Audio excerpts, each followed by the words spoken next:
Stay with your legs, media. You know what to do. Hit the like button. Subscribe to the channel. It is Libby Say with your legs, media, and we are back with our Terreno Adriatico. So we start off probably at 23 kilometers to go, and there was a crash.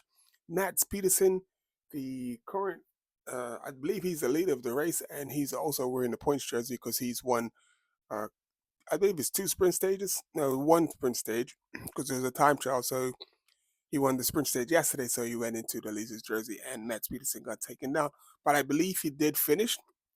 He was able to get back up. He looked like he was in a bit of pain, but he was able to get back up and get to the finish line.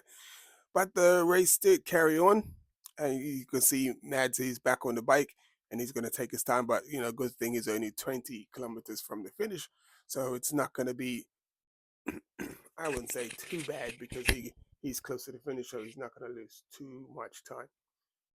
But on the climb, as you can see, that rain was the theme of the day, and there you see Filippo Ganna in the blue jersey. So the Azzurra, as they say in Italy, so that's the leader's jersey. And Filippo Ganna is there. He is one Ineos teammate on the front. Oh, no, that's not his teammate on the front, but to the left of him. But it could be because Ineos has two different things. But you see Pidcock to the far right, far left. I mean, well, my right, your left. And everyone is just like getting ready because this climb was a long climb, but it wasn't hard. It had like certain sections of it that pitched up, but it wasn't super difficult. So, and then that's what most of the riders were talking about. Like, it's not a climb that's going to get rid of everybody. It's a type of climb that has the potential for the sprinters to actually hang in there and get a sprint victory. So I believe that's Matthew Van Der Poel on the left, and then as they climb more, they're going to get rid of the raincoats. And it was just a horrible day and just everywhere. But fortunately for the guys here, I don't believe it was as cold as it was in Paris-Nice. So they were able to keep the race going.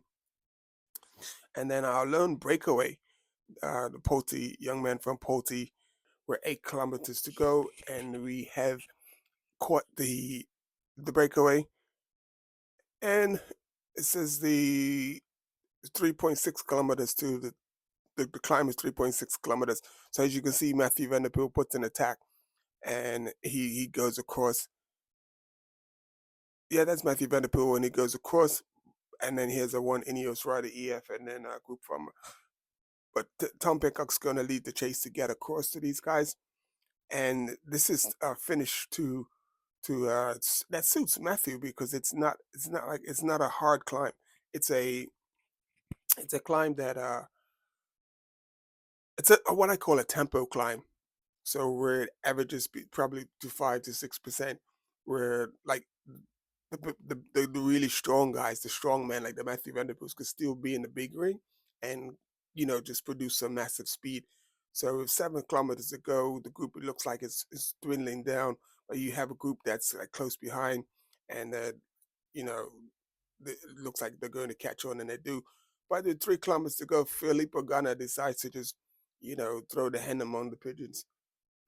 Throw the what is it the something among, yeah, something among something. I can't even remember how the phrase goes, but throw something that causes chaos. And he gets out the front, and he's able to just hold the pace and the speed. They do catch him. Like Matthew Van Der Poel was the one to put in the big attack that I was actually eventually able to bring them back on that fancy new paint job bike that he has. But the thing about it, Matthew only did that like coming into like probably like the last, like when they got within a few seconds of him, because for quite some time the riders were changing nonstop, and nobody was able to bring Filippo back on his own. So they get with 1 kilometer to go. The pace, as you can see, the group is still big, and that's only because it's not a hard enough climb. It's not a climber's climb. It's just like a gradient, and not steep enough to get rid of some of the stronger, like some of the faster riders, I would say. But coming up to the finish, it looks like there's Ben Healy on the front, and Ben Healy, like it's like he should have just Like, I don't know how he's thinking. Like, unless he's riding for somebody, I can't see anybody else he's riding for. He's riding for himself.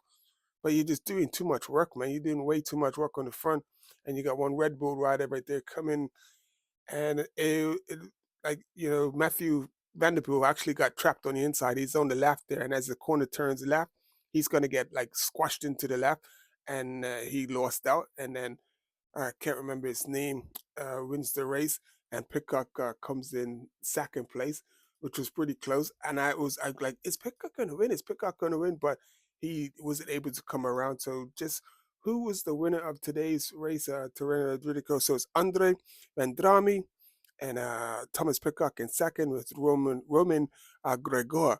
And he was the one that benefited for the win for the riders the other day in that race where the riders went the wrong way. So that's crazy. He got another podium. So that's a pretty awesome. So that's what happened in the Terreno Adriatico.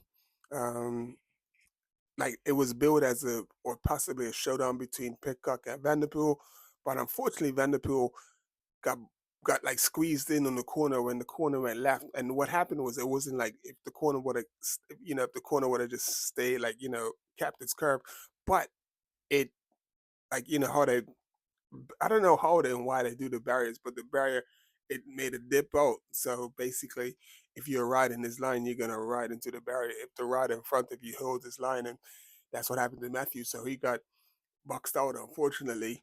And I think hadn't the barrier been like it would, he probably would have came around on the inside and taken the stage win. But that's not what happened. And you have to live with these things. View full results. So we're gonna look and see where did Matthew end up finishing. He finished. Didn't finish that far down. Um, he finished 20th place. So I guess he made top 20. Filippo Gunn ended up finishing in 10th, and he kept the yellow jersey. And that's how they like finished up today. Derek G from Ichiro Pyramid Attack, he suffered today. He really suffered today. And these are the riders that would have been in contention for like the overall, but like these guys suffered because of the weather. They just weren't like going well in the weather today, and like it's pretty horrible. But I'm not quite sure about the weather for the rest of the week for uh this is Terreno Adriatico, but I know in Paris Nice they're supposed to have pretty horrible weather for the rest of the week. This is Dennis Luby. I hope you enjoyed that. The guys out there, but you make sure you stay dry and warm. And yeah, just do what you need to do that. And I'm out, and we will see you tomorrow. But make sure you tune into the Instagram and follow the Instagram channel, and make sure you like and subscribe and share the video. Alrighty, see ya.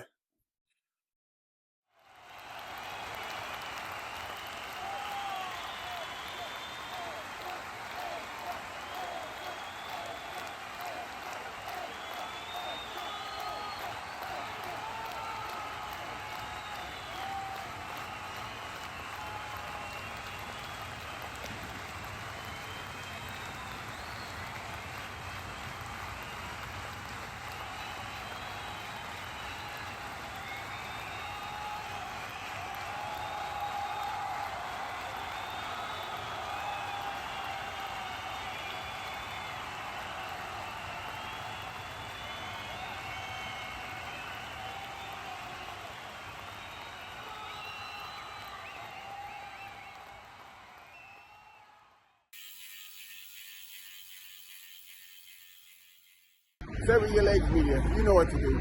Hit the like button, subscribe to the channel.